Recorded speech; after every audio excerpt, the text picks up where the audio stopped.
In today's video, I'm going to teach you how to reset your Yahoo password if you found yourself locked out or simply can't remember it. We'll go through each step together so you can regain access to your account quickly and easily.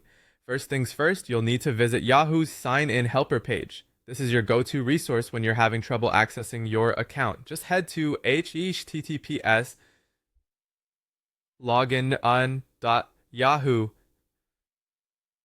Forgot. It's a good idea to bookmark this page for future reference, just in case life throws another forgotten password curveball your way. Once you're there, you'll see a prompt asking for your Yahoo email address.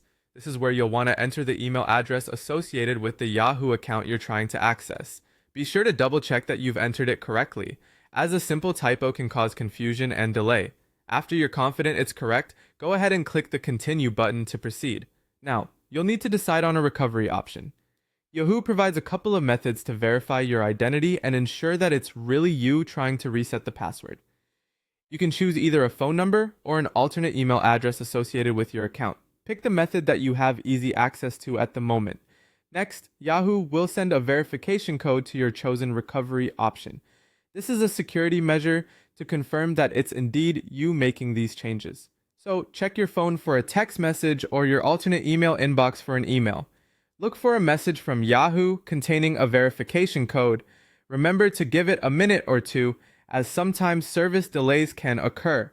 Once you have the code, return to the sign-in helper page and enter it into the designated field. After that, follow the prompts to create a new, secure password.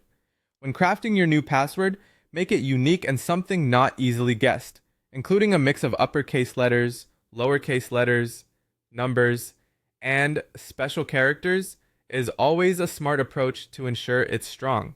With your new password set, the final step is to sign in to your Yahoo account. Type in your email address and the brand new password you've just created. If all has gone smoothly, you should be back in your account, good as new. A little tip, consider using a password manager to safely store your passwords and access them easily in the future. This way, you won't find yourself in the same predicament next time you need to log in. There you have it. Access restored. I hope you found this walkthrough helpful. If you did, don't forget to like and subscribe for more tips and tutorials. Thanks for watching, and until next time, happy browsing!